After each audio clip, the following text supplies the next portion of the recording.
Kau hianati aku, kuambil pamanmu.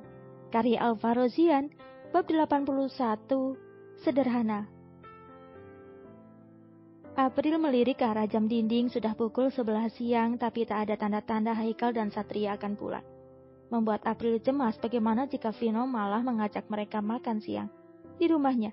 Apa Haikal akan setuju sementara April hanya memasak sayur bayam bening dan dadar telur serta tempe goreng. Tidak ada lauk enak, hanya sambal terasi. Bagaimana mungkin mereka bisa makan, apalagi Haikal orang kaya tidak akan bisa makan dengan lauk tersebut, pikir April.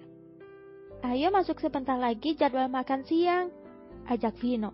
Satria dan Haikal pun masuk ke dalam rumah, cukup sederhana. Hanya ada kursi tamu dan TV cembung biasa. Ada beberapa foto bayi terpajang, mungkin itu Vino sewaktu kecil. Tidak ada foto pernikahan atau apapun. Sepertinya memang ada yang tidak beres karena Vino sendiri mengatakan kalau tidak memiliki ayah. Apakah meninggal atau bercerai itu yang belum Haikal tahu. Haikal sedikit berdeham saat melihat April keluar dari satu pintu kamar. Maaf aku masuk, Vino mengajakku, ucap Haikal. Bunda, aku dan Satria lapar, ucap Vino. Apa yang ditakutkan April terjadi? Bagaimana ini? Itu Vino mau makan? Tanya April dan diangguki Vino bersama Satria serentak. Bunda hanya memasak telur sayang. Aku April pelan. Tidak apa, Satria menyukainya. Jawab Haikal, dia tahu kalau perempuan ini sedikit malu. Benar, Satria menganggukkan kepalanya. Dulu saat papa dan mamanya sibuk bertengkar terus, dia juga diberi makan telur oleh neneknya. Jadi Satria sudah terbiasa. Apalagi Satria bukan tipe anak pemilih untuk makanan. Dia cukup bisa diajak kompromi. April sedikit lega, setidaknya masalah Satria sudah terlewati. Sekarang tinggal papanya.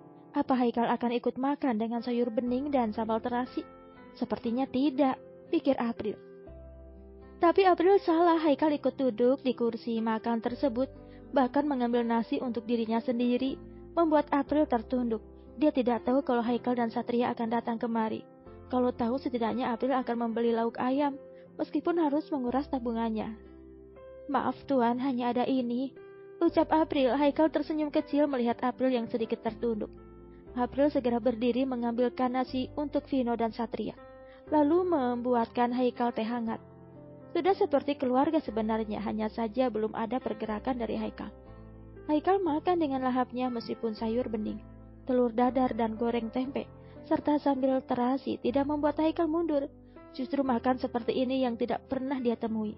Maklum saja dari menikah dengan Adele dulu dia sudah hidup mewah. Tapi jika dia dipikir-pikir, makanan seperti ini tak kalah serunya.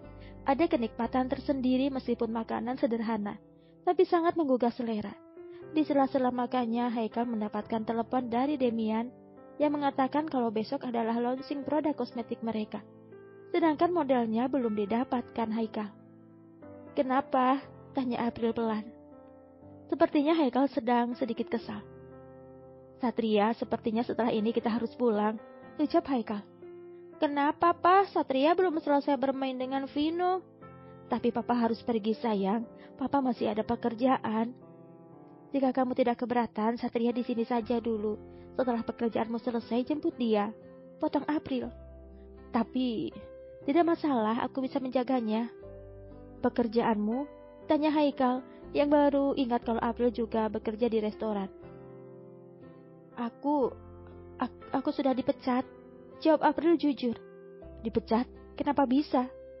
Ada kesalahpahaman yang terjadi, tapi tidak masalah, mungkin tidak ada rezekiku di situ, ucap April sedikit bersedih. Haikal memperhatikan April dari ujung kepala sampai kaki. Sepertinya April bisa dijadikan model untuk kosmetik terbarunya. Kenapa menatapku begitu? Tanya April heran. Kamu mau bekerja denganku? Tawar Haikal. Bekerja sebagai apa? Model, aku sedang mencari model baru untuk produk kosmetik tersebut. Kami yang akan launching besok. Jelas Haikal. Aku? Tunjuk April pada dirinya dan diangguki Haikal. Jangan bercanda, aku tidak ada bakat menjadi model, lanjut April. Justru perusahaan tak mencari model papan atas. Kita bisa casting hari ini dan untuk pembayaran aku bayar 2 kali lipat dari gajimu di restoran. Tawar Haikal membuat April berpikir sejenak. Tawaran yang sangat menggiurkan di saat dia butuh uang untuk pengobatan ibunya. Apa kali ini Haikal hadir sebagai malaikat penolongnya? Apa takdir mulai berpihak padanya? Tapi bagaimana cara kerjanya? Apa dia bisa? Apa aku bisa? Tanya April. Pasti, kamu bisa. Akan ada pihak yang mengajarimu. Coba Haikal. Baiklah, aku terima tawaranmu.